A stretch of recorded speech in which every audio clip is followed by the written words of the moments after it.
But getting back to my little thought, it's kind of strange that this company has targeted these three solely American made and distributed, especially companies, so again, Ram, Chrysler, Dodge, Jeep, to essentially they're going to be bankrupt. And where does that leave the American worker? Well, it leaves them out of a job. Where does that leave the American economy? Well, I mean, it's a little bit worse than it was before. Where does it leave Stellantis, though? Well, it's going to push their shares up because they did the good business thing and they dumped what was not working for them, even though it was working great until they got their hands on it. Some might argue, and I could see some of it, but realistically, it was in way better shape than it is now because basically they've done everything wrong. Like, if any of the things that has happened lately happened 10 years ago to those companies, anybody who was in charge, they would have been kindly shown to the door. However, now it seems it's totally fine for them to just do what they want and destroy these four companies. And again, where does that leave the American worker? Nothing. They have nothing. The UAW fought for fair wage increases, rightfully so, as everything was, inflation was soaring. So why wouldn't they? They managed to get that, and now everything is just gone in the dumps. And it seems to me that Stellantis is going to erase effectively Dodge, Jeep, Ram, and Chrysler. And I bet you they're going to be really, really pushy about, well, don't worry, we still have these other 10 brands to sell.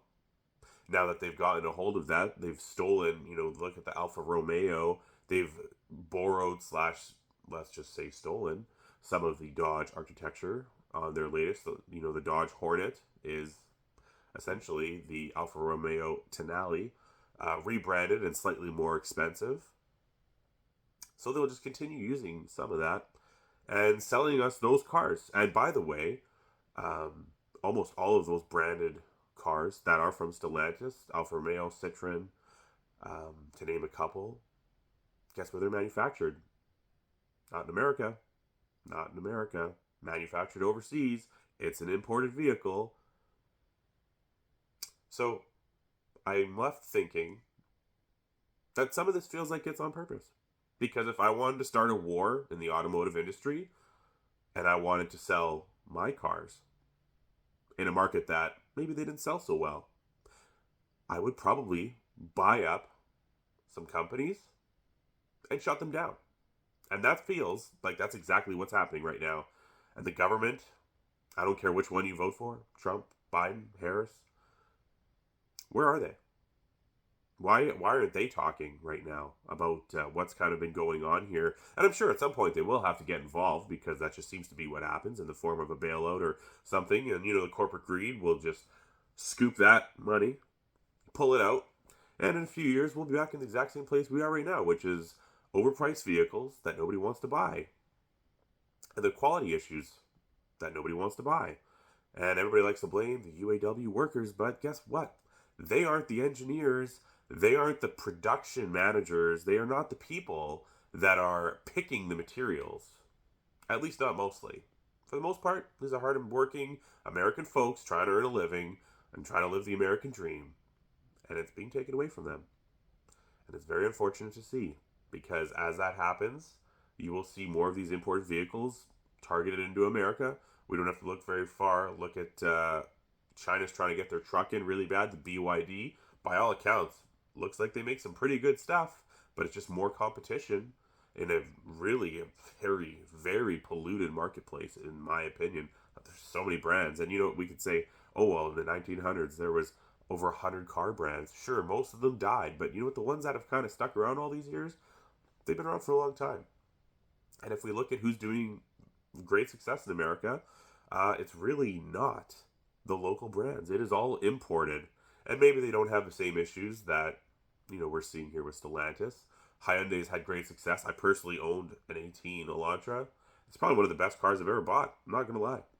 I looked at the Chevy Cruze, Ford Escape, a lot of stuff that I would normally buy.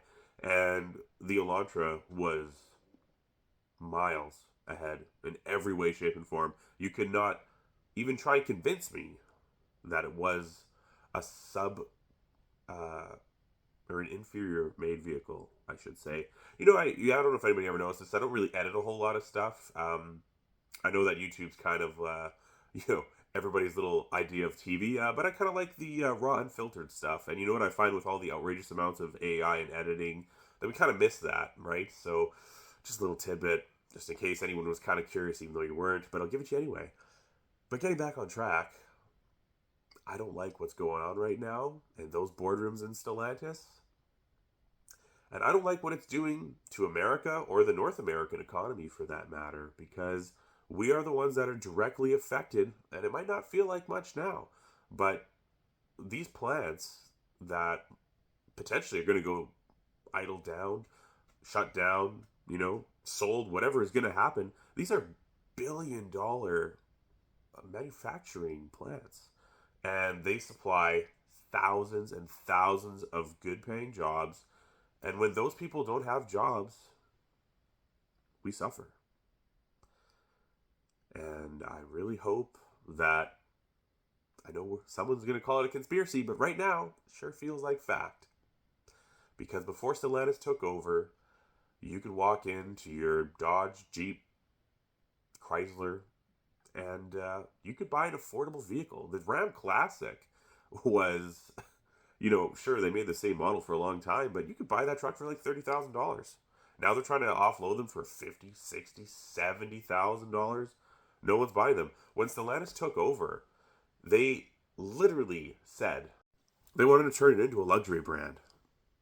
Something that didn't exist in the wheelhouse before for Dodge. We could easily argue that Chrysler was fairly luxurious once upon a time ago.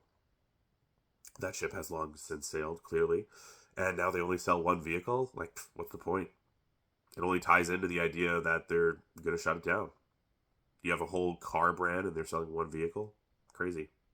What's the point?